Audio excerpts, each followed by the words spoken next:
अस्सलाम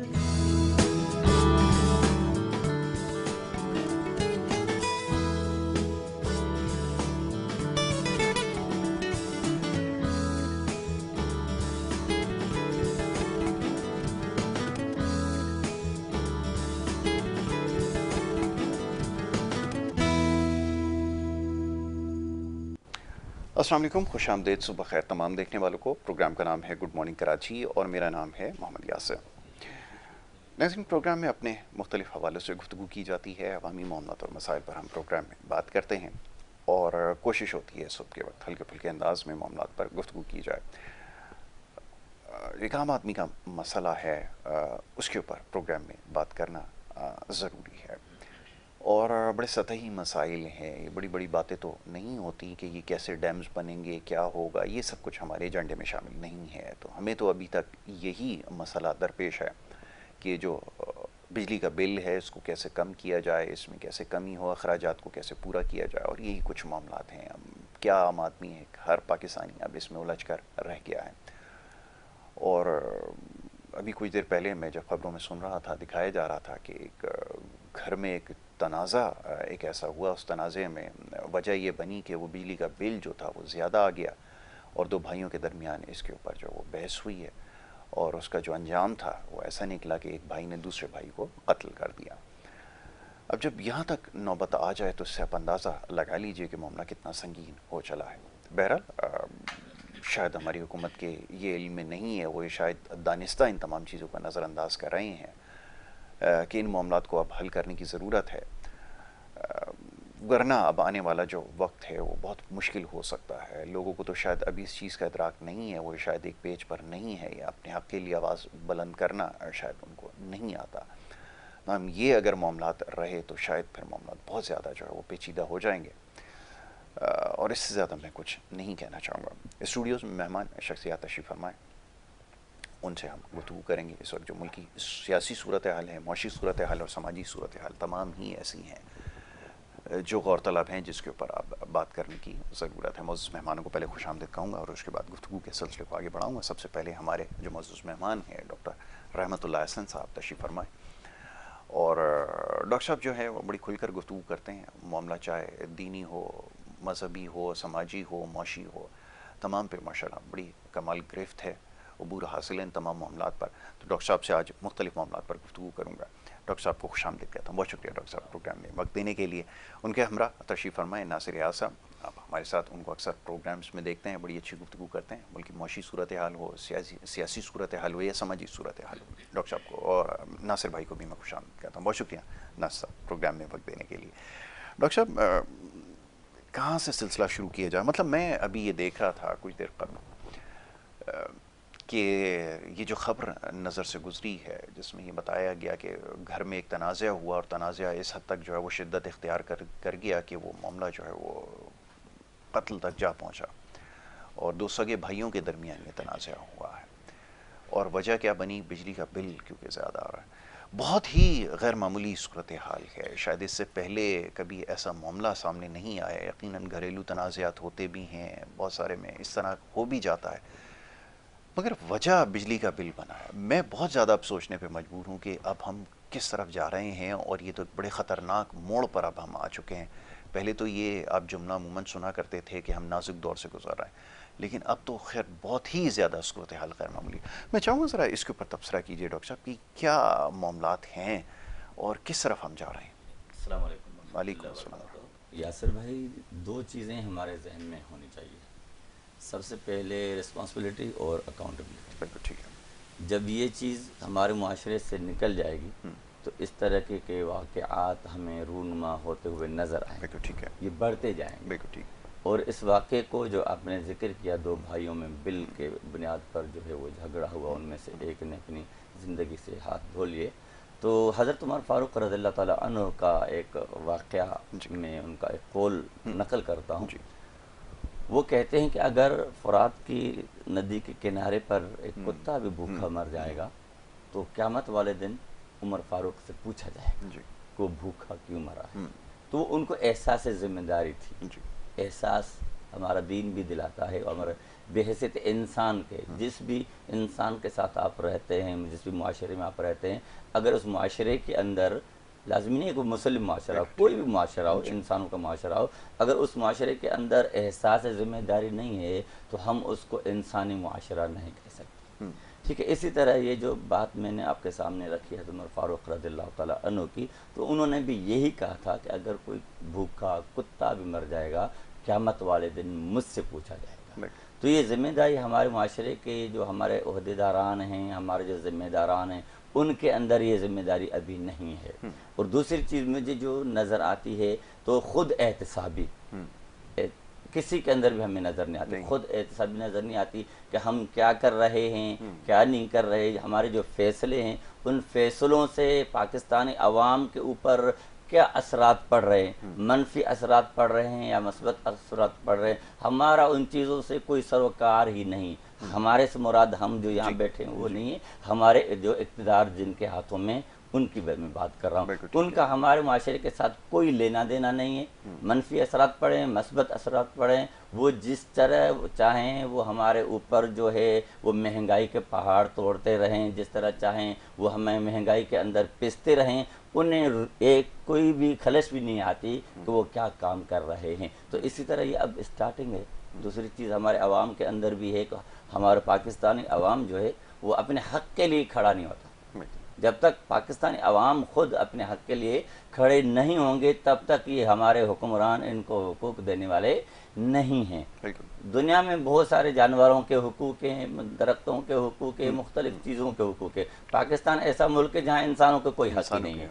इंसानों के हुकूक की कोई बात करेगा तो वो सलाखों के पीछे पीछे होगा। तो ये बात है, पाकिस्तान ऐसा एक मुल्क बन चुका है, ऐसी स्टेट बन चुकी है जहाँ कानून नाम की कोई चीज़ नहीं है और इंसानों के कोई हुकूक ही नहीं है। दिन ब दिन टैक्सेस जो है बढ़ती जा रही हैं, दिन ब दिन टैक्सेस बढ़ती जा रही हैं, इनका कोई अज़ाला नहीं हो रहा। और बिजली के बिलों की आपने बात की, सुनने में आ रहा है कि 500 रुपये से 7 रुपया और इजाफा होने जा रहा है। तो गरीब आदमी के पास मईशत कमाने के लिए, 2 वक्त की रोटी कमाने के लिए कोई रोज़गार नहीं है, कुछ है ही नहीं। हुकूमत जो है चीज़ों को महंगी करती जा रही है और टैक्सेस के ऊपर टैक्सेस लगाती रही है। तो इन चीज़ों से यही चीज़ होगी। एक छोटा सा मिसाल मैं आपको देना चाहता हूँ, वो ये है कि किसी ज़माने में एक बादशाह ने अपनी रआया से पूछा कि देखें कि हमारे जो है रआया है वो हमसे खुश है कि नहीं खुश है।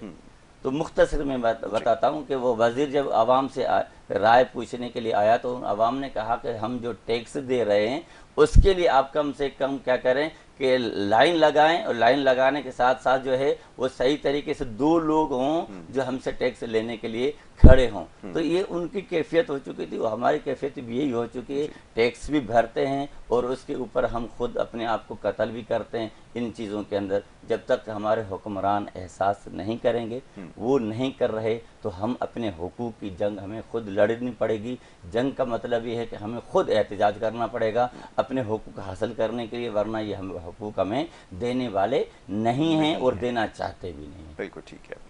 नासिर भाई, आपकी तरफ आऊँगा। बड़ी गैर मामूली सूरत हाल है।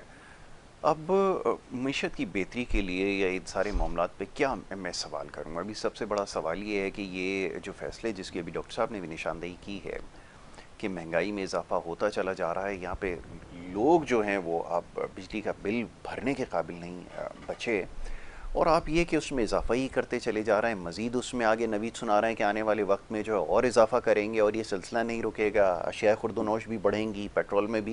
यानी कि किसी तौर पे कोई दादरसी नहीं है गरीब की। और कमाल ये है कि बड़े धड़ल्ले से ये बात की जाती है कि जनाब अभी और इजाफा होना बाकी है, आप इसके लिए तैयार रहें, कुर्बानी दें और न जाने क्या कुछ। तो ये कब तक लोग सहते रहेंगे? क्या हम आदी हो चुके हैं? इसका क्या नतीजा निकलना है? आपसे भी यही सवाल करूँगा। बात यह है कि मामलात इतने गंभीर हो चुके हैं और इस कदर ज़्यादा हो चुके हैं कि किस टॉपिक पे बंदा बात करे और क्या बात करे। और बहुत अच्छी बात। इस पे सब बात कर रहे हैं और हम सब बहुत परेशान हैं कि ये किस तरफ मामलात जा रहे हैं जी। अच्छा, बात यह है कि कुछ मामलात हैं सही होने पे हम नहीं भी, चूँकि बेहतरी हम जो ये इलेक्टेड गवर्नमेंट आती है या जो भी इलेक्टेड गवर्नमेंट पीछे आती है तो हम ये उम्मीद करते हैं कि अब बेहतरी की तरफ मामला जाएंगे, जी वो और ख़राबी की तरफ क्यों जाते हैं, मुझे आज तक ये नहीं समझ बिल्कुल आई सही। है। हर दफ़ा जो वो बढ़ने के मामलात होते हैं, कोई घटने के मामलात भी तो होना कि भाई आपने जो इतने पावर प्लांट्स लगा दिए और बिजली की बहुत एम्पल पैदावार हो गई, तो इसका मतलब है कि अब तो मामलात सही हो जाने चाहिए ना, बिल्कुल ठीक। लोड शेडिंग ख़त्म होनी जानी चाहिए, डिस्ट्रीब्यूशन सिस्टम अच्छा हो जाना चाहिए और हम भी एक अच्छे इन्वायरमेंट में सस्ते जो है बिजली से लुत्फ़अंदोज़ हों, एसी चला के सब बैठे हों आराम से। ऐसा कुछ नहीं है, इतने ज़्यादा लगने के बावजूद भी, तो इसका मतलब है कि कहीं ना कहीं कोई ख़राबी है ऐसी जो बज़ाहिर हमारी नज़रों से उजल है। ठीक है, क्यों बढ़ता जा रहा है? अब जैसे मिसाल तौर बड़े आईपीपीस के बारे में जो इस वक्त जो टॉपिक यही हो जी रहा है, बिजली जी के हवाले से ज़्यादा बात हो रही है। देखिए, बिजली की वजह से बाकी टॉपिक सारे साइड लाइन हो गए। जी प्रॉपर्टी बिजनेस जो तबाह हाल है उसको साइड लाइन कर दिया गया है, इंडस्ट्रीज़ जो है वो लग नहीं रही हैं, उसको साइड लाइन हो गया, सिर्फ बिजली बिजली बिजली हो रहा है। और भी सारे सेक्टर हैं बहुत, जो कब्ज़ा माफिया जो काम कर रहा है वो भी साइड लाइन हो गया, किसी को उसके बारे में पूछ नहीं रहा। तो बहुत ज़्यादा है इस वक्त। अच्छा, इंपोर्ट स्टेज पे भी मुश्किल है, स्मगलिंग है, तो सिर्फ बिजली बिजली हो रही है। तो चलो बिजली की बात करते हैं। आईपीपीस लगे, आईपीपीस के बारे में बहुत लोगों ने बात कर दी, मैं कहने से मतलब मेरे कहने से कोई वो नहीं है, लेकिन एक नॉर्मल सी बात कि भाई ये एग्रीमेंट साइन करते हुए आप लोगों को कम से कम एहसास नहीं हुआ था कि ये जो इतने महंगे महंगे एग्रीमेंट, कोई 72 रुपये पे साइन कर रहा है, कोई 65 रुपये पे साइन हो रहा है, कोई 50 रुपये पे हो रहा है, और आखिरी रौश वाला जो है, मैं नाम लेके बोल रहा हूँ जी आपके चैनल जी पे, आई एम सॉरी, नहीं लेकिन नहीं रौश आप वाला जो है वो 745 रुपये पर यूनिट के उसके हिसाब से उसने चार्ज की है, बताइए। उसने वो एग्रीमेंट किया है। और उसको आपकी पिछली गवर्नमेंट ने उसको उसके 160 करोड़ रुपए माइनस कर उसके वो सब्सिडी देके उसको जो है उसके राइट ऑफ करके उसको रिन्यू भी कर दिया जी उसको 745 रुपये पर यूनिट। बताइए। मतलब कहाँ 72 रुपये को हम रो रहे हैं, हम 65 रुपये के, आप 745। और वो किस शख्सियत का है वो भी आपको अच्छी तरह जी पता है, जो पहले आपके जो नामवर शख्सियत थी पिछले गवर्नमेंट में, बिल्कुल। वज़ीर साहब मौसूफ थे। बात यह है कि ये अगर यही सारे मामलात रहे तो ये आगे, तो आप अगर अभी देख रहे हैं कि 85 रुपये का या 70 रुपये का यूनिट नहीं होगा, ये 700-800 रुपये का यूनिट चला जाएगा, जी जो जो एग्रीमेंट साइन किए हुए हैं। तो इनको तो उसी वक्त रोकने की ज़रूरत है, किसी तरह से भी, किसी भी हालत में, चाहे पाँव पकड़ने पड़े, चाहे कुछ। वो कहते हैं हम इनको रोक नहीं सकते क्योंकि हम इंटरनेशनल गारंटीज़ के तहत हमने इनको साइन किया हुआ है। किसने साइन किया था पहले तो उस शख्स को सामने ला के टीवी पे बिठाया जाए कि वो आप जो कोई सेक्रेटरी पैदावार होगा या कोई जो फलाना होगा, जो भी होगा, उसको भाई आपके दिमाग में अल्लाह ताला ने इतनी कैपेबिलिटी नहीं दी थी कि ये ऐसा 745 रुपये वाला, ये आपकी पहले गवर्नमेंट में तो आप चाहे अगर वो कहीं हैं, सब मौजूद हैं, बिल्कुल सही, कहीं सब जेल में मौजूद मिल हैं। जाएंगे, कहीं मिल जाएंगे, उनसे बुला के पूछा जाए आपने वजीर मौसूफ के 160 ये आपका साइन किया हुआ है, आपने कैसे हटा कर 745 के हिसाब से आपने कैसे रिन्यू कर दिया इसको? मुझे बताइए ना, आप क्या सोच के कर दिया था? बड़ा प्यार आ गया था क्या? मतलब समझ नहीं आ रही ना कि तो ये सेक्रेटरीज या उस वक्त के जो करता धरता थे जिंदा होंगे? 2000 मुशर्रफ दौर में ही साइन हुए। 30 आईपीस जो 15 आईपीस जो है ये जो है वो बेनज़ीर के दौर में साइन हुए थे, पीपल पार्टी के दौर में। उसके बाद 30 आईपीस जो थे ये साइन हुए अपना मुशर्रफ के दौर में। टोटल मिला के ये कोई 68 आईपीस इस दौर में हुए। 7 आईपीस जो थे वो 2015 के बाद साइन हुए, उसके 75 आईपीपीस साइन हुए सारे। तो जो जिसने साइन किया उनको बिठा दें, भाई कैसे आपने साइन किया था? सही। कोई कमाल नहीं है ना, ये प्रेस कॉन्फ्रेंस की ज़रूरत है ना कोई एंकरों की ज़रूरत है बैठाने की, उनको सामने ला के बैठाए। नाम भी सबको पता है, फलाना बैरिस्टर होगा या फलाना सेक्रेटरी होगा या जो भी होगा, आइए जनाब बताइए कि कैसे साइन किए। तो यासिर भाई ये सारी मामलात उसी वक्त सही हो जाएंगी जब उनको सामने बुला के लाएंगे ना, तो सारे।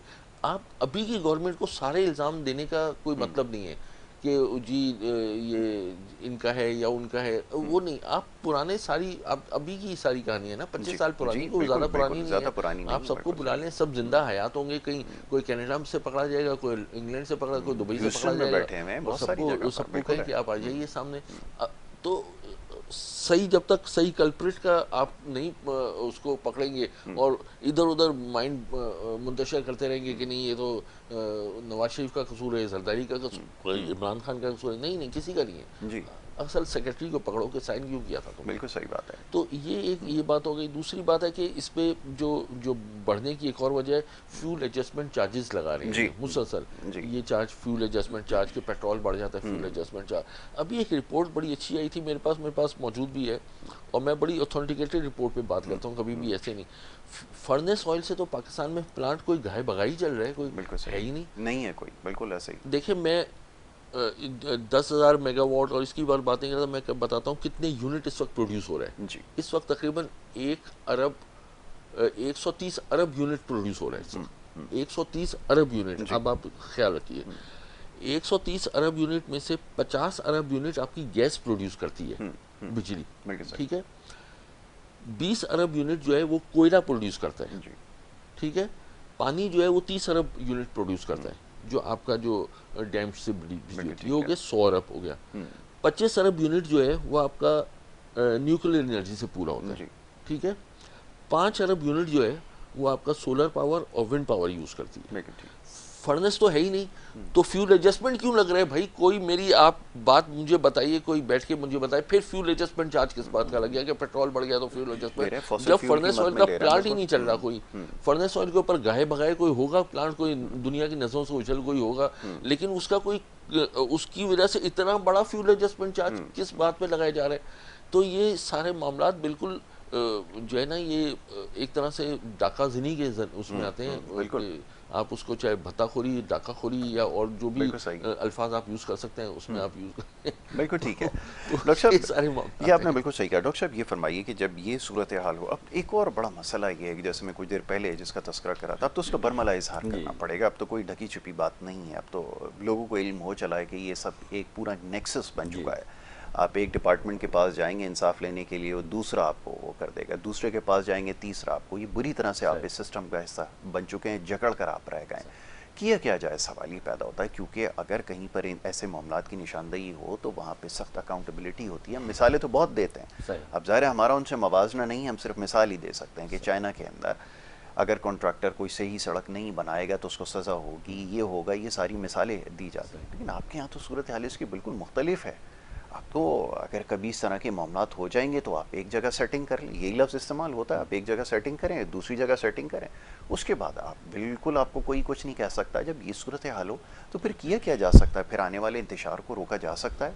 जी ये इंतशार जो है हमारी स्टेट खुद चाहती है कि मुल्क के अंदर इंतशार फैले, अवाम के अंदर बदअमनी फैले। तो ये दानिस्ता ये सब कुछ किया जा रहा है तो नुकसान तो उनका अपना हो जाएगा, आगे नहीं होगा। आपका मेरा नुकसान, उनका क्या? बिल्कुल सही बात है, ये बात भी सही है। हमने तो अपने ही सड़कों को तबाह करना है, लाइटें अपनी तोड़ देंगे। हाँ, वो उनके बैंक बैलेंस में नुकसान होता है, उनके फैक्ट्रीज के अंदर उनके किसी अकाउंट्स में कोई नुकसान नहीं, कोई नुकसान नहीं। तो मुनाफे में चल रहे थे जब पाकिस्तान में लोग सब खसारे में थे।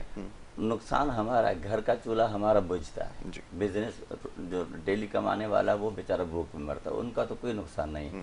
ये मुल्क को चलाने के लिए एक तौर तरीके उसूल होते हैं, लड़ाओ झगड़ा। पहले ब्रिटिश जब हुआ करता था तो वो भी ऐसे ही करता था, एक दूसरों को लड़ाओ और हुकूमत करो। तो यहाँ पर भी यही चल रहा है, ठीक है। जब तक हमारे अवाम के अंदर ये एहसास पैदा नहीं होगा कि हम अपने हुकूक खुद लें, तब तक इन्हें हुकूक मिलने वाले नहीं। ठीक है। और जो हमारे हुक्मरान बैठे हुए हैं, जो अभी इस वक्त बैठे हुए हैं, इससे पहले भी तो यही थे। बिल्कुल ऐसा ही, उनसे पहले भी तो यही थे। यही है ना, कभी उधर कभी उधर हुक्मरान यही हैं। इन्हीं हुक्मरानों से भलाई की तवक्का रखना यानी कि अबस है। अबस का मतलब है कि बेसूद है, बिल्कुल सही, तवक्का नहीं रखी जा सकती। अब अवाम को ही चाहिए, और जब अवाम कभी कभार अपना खुद इदारियत जो उनका जो एक हकीकी तौर पर उनकी जो जमहूरी हक मिला हुआ है, एक तो पाकिस्तान को जमहूरी नाम दिया गया है, जमहूरी तो पहली चीज तो है ही नहीं, ठीक है। जब वो हक इस्तेमाल करने की बात आती है तो उसके ऊपर भी डाका जलता है। तो किसी तरीके से हम किसी भी तरीके से आज़ाद नहीं हैं। तो इसका मकसद ये है कि हम पाकिस्तान के अंदर एक भरपूर तहरीक चले, उस तहरीक की बुनियाद पर पुरअमन तहरीक, तहरीक का मकसद ये नहीं कि मार धार और लोगों के और अमला के और हुकूमत की इदारों के नुकसान पहुंचाना नहीं, पुरअमन अपने हुकूक की जंग लड़ी जाए, रोडों पर निकला जाए और आवाम जो है अपने हुकूक को पहले समझे कि हमारा हक क्या है। बिल्कुल सही। ठीक है, हमारा हक जब खुद समझेगा नहीं तो ये समझाएगा कौन? सवाल आपसे ये है क्योंकि ये तो होता ही है कि आपके पास लीडरशिप हो। अब यहाँ हाल ये है कि लीडरशिप तो सिर्फ अपने केसेस के चक्कर में है, अपनी रिहाई के चक्कर में है, अपनी पोजीशन वापस मिल जाए, खोया हुआ इख्तिदार हासिल कर लें, उनकी तो कुल मफादात से जुड़े हैं और लोग ये समझ रहे हैं निजात देना है। हमारे माशरे में एक चीज़ शायद आप लोगों ने भी सुनी होगी, आपको पता है क्योंकि मीडिया से वाबस्तगी है हमारी।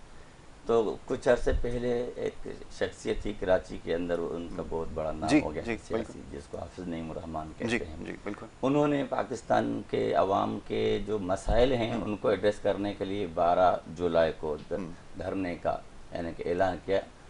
उस धरने को सबूतार करने के लिए खुफिया हाथों ने एक दूसरी तहरीक को वहाँ खड़ा कर दिया ताकि ये मसाइल जो है इसके आगे न चल सके। उसके बाद वो पीछे हट गए। मिसाल 26 जुलाई को उन्होंने ऐलान कर दिया। अब उस 26 जुलाई को ऐलान के साथ साथ अब पीटीआई भी आ रही है। तो जब हम अपने अवाम अपने हुकूक की जंग लड़ी जाती है, लड़ते हैं, तो उस दौरान फिर हमें तकसीम किया जाता है, हमें डिवाइड किया जाता है।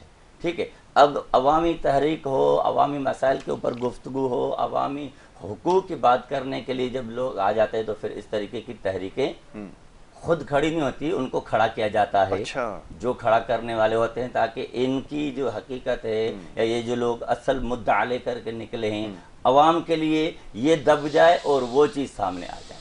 तो जब से सबसे पहले हम चीज़ ये है कि जब तक हम अवाम खुद बेदार नहीं होंगे हमारे हुकूक हमें नहीं मिलेंगे, और हमारे जो हुक्मरान हैं वो खुद हुक्मरान नहीं है, वो किसी और के गुलाम हैं, और जो वो किसी और के गुलाम है वो किसी और के गुलाम। ये कैसे इनको ठीक है, गुलामी दर गुलामी है। हम समझते हैं कि 14 अगस्त अभी आने वाला है, ठीक है, आज़ादी का दिन मनाते, तो आज़ादी किस चीज़ की? IMF के इशारों पर तो हम चलते हैं। बिल्कुल। बिजली का बिल भी हम अपने मर्जी से हम नहीं ले सकते, नहीं लगा सकते।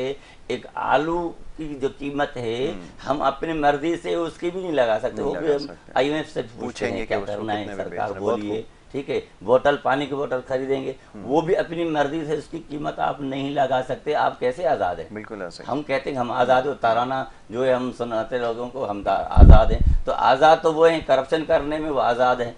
बिल्कुल ठीक है, आवाम जो है वो बेचारे तो अभी तक उसी तरह आवाम चाहता है कि वो पुराना ज़माना आ जाए जो ब्रिटिश का ज़माना था। कम से कम हुकूक तो मिलते थे, कम से कम हमारे इदारे तो मुस्तकम थे, इंसाफ तो मिलता था। यहाँ कुछ भी नहीं है। बिल्कुल ऐसा ही है। डॉक्टर साहब गुफ्तगू जारी रखते हैं, एक छोटी सी ब्रेक के लिए कहा जा रहा है, एक मुख्तसर सी ब्रेक है। ब्रेक के बाद जब वापस आएंगे तो गुफ्तगू को जारी रखेंगे। आप देखते रहिए हमारा प्रोग्राम।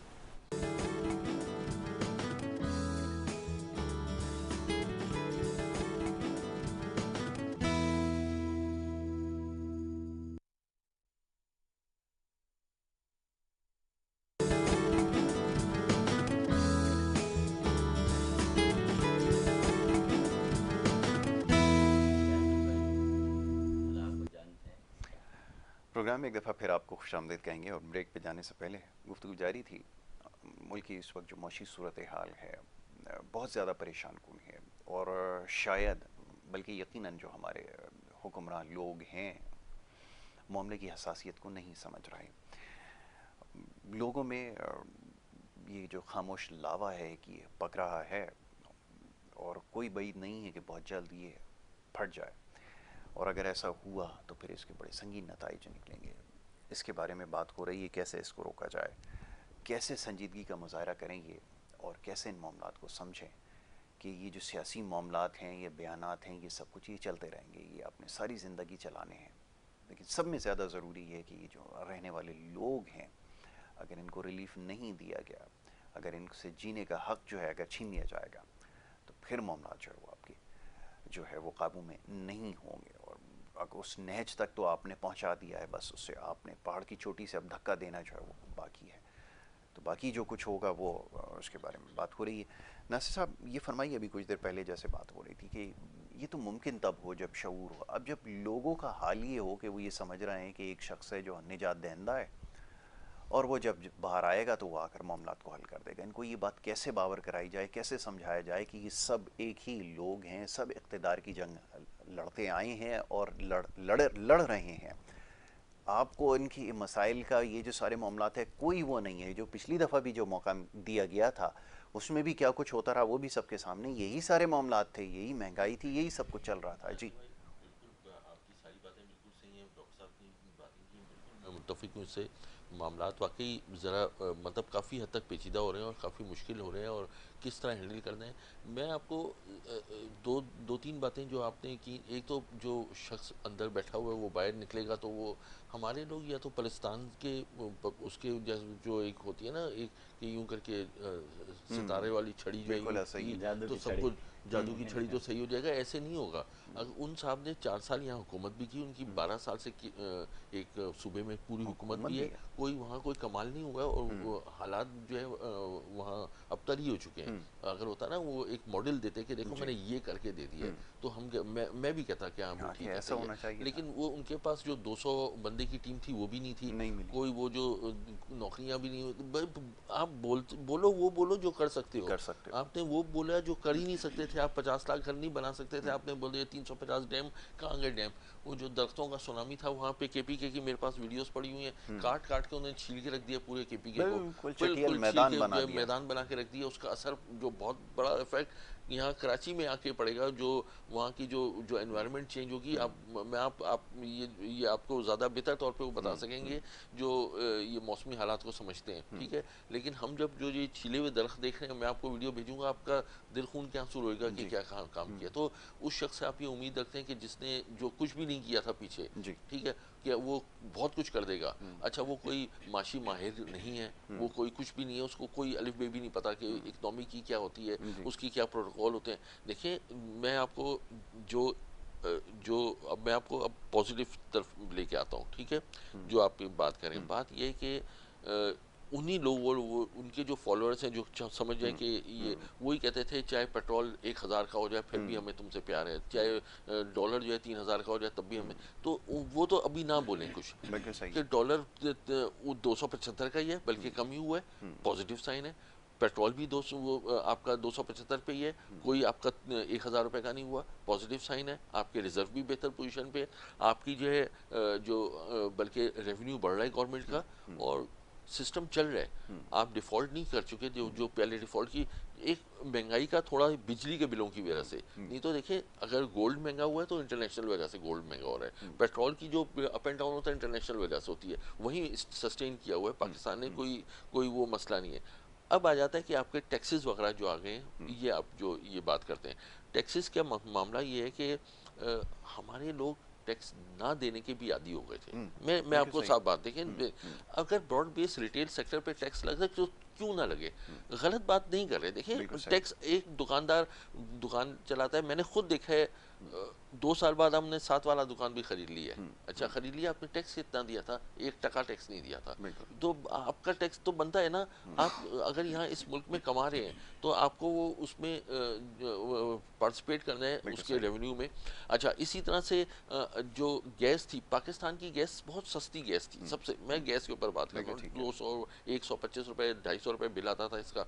तो वो उसके ऊपर मतलब एक तरीके से रेवेन्यू बिल्कुल कलेक्शन होना ठीक है। चाहिए। पानी भी हमें नॉर्मली डिफेंस को छोड़ के पूरे कराची में पानी अवेलेबल, मतलब जो अब गुलशन वगैरह में सब जगह अवेलेबल है पानी, कोई जी। ऐसा नहीं। अच्छा अब बिजली का मैं पहले ही जिक्र कर चुका हूँ, आईपीपीस का, उनको और गवर्नमेंट भी उसको बहुत ही सिंसियरली इस टॉपिक को देख रही है कि ये हुआ क्या है, ठीक है। तो इसमें अब उन्होंने जो है प्राइवेट सेक्टर को जो है बिजनेस कम्युनिटी को भी ऑन बोर्ड लिया है। मैं आपको एक बात बताऊँ कि जो ये हालात जा रहे हैं, क्या किस तरह इंप्रूवमेंट होनी है, एक एक सेक्टर पे काम हो रहा है इस वक्त। और हमारे जो बिज़नेस कम्युनिटी से जो लोग हैं, चाहे वो जिस इदारे से भी हो, वो बाकायदा पीएम साहब से in touch, directly in touch है कि, और बड़ी लंबी लंबी मीटिंग्स हो रही हैं और बड़े उस पर काम हो रहा है, उसके रिजल्ट्स भी आ रहे हैं उसके बिल्कुल कि ठीक है। किस तरह से इसको इम्प्रूव करना है। इस वक्त मैं समझता हूँ क्यादत भी सिंसियर, मैं जो देख रहा हूँ, अगर वाकई आईपीबी का मसला भी इनको अब सिंसियरली इसलिए इस चीज़ को हाईलाइट किया जा रहा है। पहले हाईलाइट कभी भी नहीं हुआ था, बिल्कुल ठीक है। हाईलाइट किया गया इसको इसीलिए किया गया कि अब इसको हल करना है इस मसले को, बिल्कुल ठीक और है। हर सेक्टर को इम्प्रूवमेंट की तरफ अब ये जाएगा। और जो भी वो समझता है कि अब वो काम मेरा ख्याल है वो शायद बेहतरी की अब बेहतर हो जाएगा, पुरानी चीज़ नहीं होगी। ठीक है। अब लोगों को भी टैक्स नेट में प्रॉपर आना पड़ेगा। जैसे प्रॉपर्टी सेक्टर हम ठीक है डाउन हुआ, क्यों डाउन हुआ? क्योंकि टैक्स ना देने के आदी थे, फाइलों पे काम होता चला जाता था, हम भी कमाते थे, मैं खुद भी उसमें काम करता था, तो टैक्स तो होता ही नहीं था उसके ऊपर। बिल्कुल सही। तो वो टैक्स अब देना पड़ेगा ना, जब आप एक फाइल को मूवमेंट करेंगे तो बिल्कुल आपको ठीक है। 3% तो देना पड़ेगा ना उसका टैक्स। बिल्कुल ठीक है। तो 3% जायज़ है, गवर्नमेंट इतना तो लेनी, मतलब आप दुनिया भर के किसी और मुल्क में चले जाए, कोई फाइल को मूवमेंट करते हैं, इतने लंबे लंबे टैक्स पड़ जाते हैं उसमें। अभी मेरे एक दोस्त हैं, ह्यूस्टन में उनकी प्रॉपर्टी है, तो वो अभी बर्दाश्त करें कितना उनको टैक्स आ गया है जी। हर साल का। बात यह है कि यहाँ से सुहाने ख्वाब लेके आप ह्यूस्टन या कहीं पे अमेरिका या कनाडा पहुँच तो जाते हैं, वहाँ जब टैक्स के फेरे में आते हैं ना तो फिर लखपत आ जाता है, और फिर वो सोने का पिंजरा है। मैं आपको साफ बिल्कुल बताऊं, ठीक है। हमारा ये फिर बहुत बेहतर है, और इंशाल्लाह हम इसको जो बस मैं ये समझता हूँ एक चीज़ बड़ी ज़रूरी आपके इस टीवी के हवाले से इसमें कि जब भी आईएमएफ से कोई भी एग्रीमेंट करना हो या कुछ भी हो, तो प्राइवेट सेक्टर जो आपके चैम्बर्स वगैरह हैं या फेडरेशन है उनको ऑन बोर्ड लेके ये करें। बड़ा ज़रूरी है आपके कि सिर्फ सेक्रेटरी फैसला वगैरह साजी उसको के साइन लिए ना करें, ना करें। ना मिनिस्टर साइन करें, वो इस कैपेबल के नहीं है, चूंकि स्टेक होल्डर बिजनेसमैन है, हम लोग हैं जो यहाँ पर, बिल्कुल तो सही वो बात चैम्बर है। ऑफ फेडरेशन को उनके नुमाइंदे को साथ बिठा के मैं कायल फिर हूँ इस बात पर। करनी चाहिए बिल्कुल कि अब बोल। बिल्कुल सही है। तो वो उनको वो पिन पॉइंट करेंगे कि आप कहाँ गलत करें नहीं, कहाँ नहीं ज़्यादा गलत क्योंकि करें। मामलात को समझते वो जी हैं जी ना। देखें, जी ये आपने तो सारे मामलात को चलाए सेक्रेटरीज के ज़रिए चलाए है ना, और जी वो तो माशाल्लाह कौन लोग हैं। मैं तो बड़ा सख्त इख्तिलाफ हमेशा से रहा है कि आप निज़ाम को अगर आपने किसी ने बिठाना है, जी वो बड़ी अच्छी एक बात किसी ने ली थी कि वो दूसरा मुल्क की एक मिसाल दी थी कि वो तरक्की इसलिए कर रहा है कि उनके पास ये सेक्रेटरी और ब्यूरोक्रेट्स नहीं है। हाँ ये जो आपके ये पास है, ये जो सीएसएस आपके पास हुए ऊपर एक हमारे। बड़ी लाइबिलिटी बन चुके हैं, जिनके फैसलों की वजह से आज ये नुकसान हो रहा है, और अपने ड्राइंग रूम्स में बैठते हैं, जब ये ह्यूस्टन में बैठे होते हैं और मिशिगन में बैठे होते हैं, तो ये बातें कर रहे होते हैं कि जी पाकिस्तान के जो मामला ठीक नहीं है। तो ये सारे काम करके यहाँ से वहाँ पहुँचे हुए आप स्टेक देख लें होल्डर जो सारे है, को वो मैं तो बैठे। फिर दोबारा कहूँगा कि स्टेक होल्डर जो बिजनेसमैन हैं, चैम्बर फेडरेशन से नुमाइंदे जो हैं वो वहाँ बिठाने चाहिए, और वो फिर वो आईएमएफ से एग्रीमेंट बनाते हुए वो साइन करें उसको, देखिए, ना कि सेक्रेटरीज बिजनेस वो करें। करते हैं ना, प्रैक्टिकली तो वो जी सारी चीज़ों को हैंडल कर रहे हैं। जी होना तो ये चाहिए कि जो सारी चीज़ें देखता है, जो काम कर रहा है, वो ज़्यादा बेहतर सही तौर पर बात। आपको गाइड कर सकेगा। इनके साथ तो आप डायलॉग करके देखें, आपका तजर्बा तो जी होगा, जी जी डॉक्टर साहब आपका भी होगा। जब मैं इनसे डायलॉग करता हूँ, जब इनसे बात करता हूँ, तो मैं हैरान हो जाता हूँ कि इतनी अहम जिम्मेदारियाँ इनको दी हुई हैं, और इन लोगों की क्रेडिबिलिटी क्या है, इनको अंडरस्टैंडिंग क्या है, ये मामलात को समझते कितना है। पावर डिवीज़न के अंदर आप जाके देखें, आप जाकर ज़रा क्वेश्चन करें, बेसिक क्वेश्चन, आपको लग पता जाएगा कि बैठ के पॉलिसी मेकिंग कर रहे हैं जिनको पता कुछ नहीं है। पावर होती क्या है, एनर्जी में है क्या, हमारे एनर्जी मिक्स में शामिल क्या क्या चीज़ें हैं, किसको जी किस तरह रेगुलेट करना है, बैठे में बैठ कर आप फैसले कर रहे हैं। और यही सारी सूरत हाल है। ज़ाहिर है पिछले जो लोग थे उन्होंने यही कुछ किया है, तो नतीजा आपके सामने है। 6 महीने के बाद डिपार्टमेंट चेंज हो जाएगा, कहीं और बैठे होंगे, किसी और का बेड़ा गर्क कर रहे होंगे। डॉक्टर साहब, जब ये सूरत हाल हो जाए, अब मैं चाहूँगा ज़रा डॉक्टर साहब थोड़ी सी रहनुमाई ली जाए। हम तो वैसे सारी चीज़ों को नज़रअंदाज कर चुके हैं ना साहब, और अब मसला ये है कि अगर ये बात की जाए तो लोग कहते हैं कि जी वहाँ तो और भी बहुत कुछ लिखा है, दीन में तो और कुछ बहुत बताया गया है, लेकिन हम उससे सीखने के लिए तैयार नहीं। ये भी एक हमारी तारीख़ है, हमने अपनी तारीख़ से कुछ नहीं सीखा। कैसे मामलात को समझा जाए, कैसे सीखा जाए? कोई ऐसा फार्मूला भी बता दें जो उनकी समझ में आए कि ये हुकूमत भी करते रहें। क्या ऐसा नहीं होगा कि अगर ये डिलीवर कर जाएंगे, आवाम के मफादात में काम करेंगे, तो आवाम बार बार इन्हीं को लेकर आएंगे, बल्कि इनके लिए टैंकों के नीचे लेट जाएंगे? तो ये क्या कर सकते हैं ये? सबसे पहली बात तो जो टैक्सेस की बात हो रही थी, टैक्स कलेक्ट करने का, अगर निज़ाम मरबूत हो, मुनज़्ज़म हो और तरीके से टैक्स आ जाए, छोटा बिजनेसमैन हो चाहे बड़ा बिजनेसमैन हो, ठीक, उसको उस सिस्टम में लाया जाए जिसमें यानी हर फर्द जो है वो टैक्स दे दे, तो मुल्क के अंदर हालात कुछ बेहतर आ सकते हैं माशी तौर पर। दूसरी चीज़ ये है कि हम जो आवाम हैं, मैं अपनी बार बार आवाम के इसलिए बात कर रहा होता हूँ क्योंकि हमारे जो लीडर्स हज़रात हैं, जो हमारी सियासी पार्टियाँ हैं, वो हमारे खैर ख्वाह नहीं, हमारे भलाई के लिए नहीं सोचते। हम जो आवाम हैं, हम अपने आप को देखें, हमें लोगों ने, पार्टियों ने यूज़ किया है। मिसाल के तौर पर पीपल्स पार्टी ने हमेशा से शुरू से बेनज़ीर भुट्टो मोहतरमा ने अपने वालिद ज़ुल्फ़िकार अली भुट्टो का जो है वो कैसे लेकर के लड़ी, मैं मज़लूम, मैं मज़लूम, मैं मज़लूम, ठीक। उसके बाद अब मरियम साहिबा आई तो उनके वालिद ने कहा कि मुझे क्यों निकाला, मुझे क्यों निकाला। अवाम को उन्होंने अपने खानवादे को जो है वो महफूज करने के लिए, फ़ायदे हासिल करने के लिए इस्तेमाल किया। उसके बाद फिर दोबारा आ जाए, मोहतरमा शहीद हो गई तो उसका केस।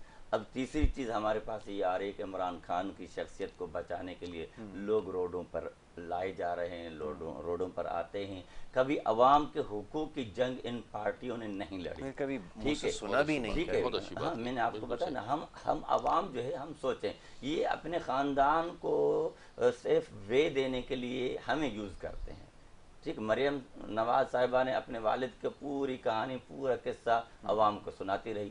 ठीक है, उधर से अब इमरान खान साहब के मामलात आ रहे हैं तो हम अवाम का मसला कौन हल करेगा? अवाम अपने हल के लिए अवाम खुद भी तैयार नहीं है ना, खुद तैयार भी नहीं। उनको पता है कि हमें यूज़ करके चले जाएंगे, ठीक है, उसके बाद अपना इक़्तिदार इनको मिलेगा। जो हमारे खैर ख्वाह हैं वो हमें सोचना चाहिए कि हमारा खैर ख्वाह कौन है। ये तीन पार्टियां तो नहीं हो सकती, वो अपने अपने ख़ानदान का तहफ़्फ़ुज़ मांगते हैं। फिर इमरान खान का ख़ानदान नहीं था, अब बात इसलिए आ रही है कि वो अपने तहफ़्फ़ुज़ के लिए उसकी पार्टी फिर मैदान में आ रही है। तो इसका मकसद है कि अवाम के जो बर्निंग इशूज़ हैं मौजूदा हालात के अंदर, महंगाई है और बिजली के मसाइल हैं, इनको तो हम हल होते हुए नहीं पा रहे, नहीं देख रहे, तो ये कौन हल करेगा? तो सबसे पहले अहम चीज़ क्या है? सबसे पहले अगर हम खुद भूखा जब तक खुद नहीं अपना एहसास करेगा उसको निवाला नहीं मिलेगा।